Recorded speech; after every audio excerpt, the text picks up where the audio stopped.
Canada سے ایک دوست نے لکھا ہے کہ اپنی پوری عمر میں خطبہ ثانیہ کی تلاوت تو سنتا رہا ہوں، مگر اس کی ضرورت کیوں ہے اور کیا رسول کریم صلی اللہ علیہ وسلم نے اسے لازمی حصہ قرار دیا ہے؟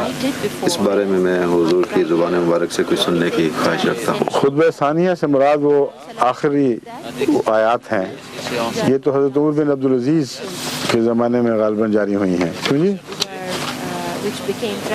مجھے تو یہی یاد ہے، آپ کو نہیں یاد؟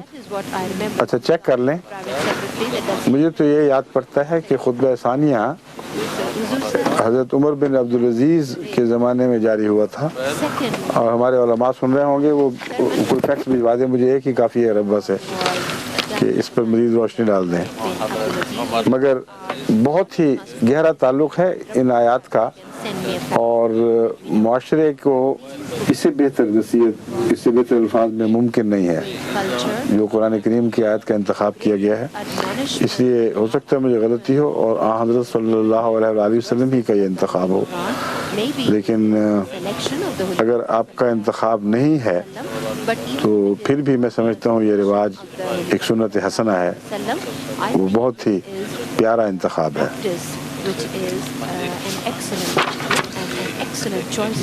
ان اللہ یامرکم بالعدل والإحسان وإیتاء ذی القربى وینہی عن الفحشاء والمنکر والبغی۔ یہ آگے چلیں۔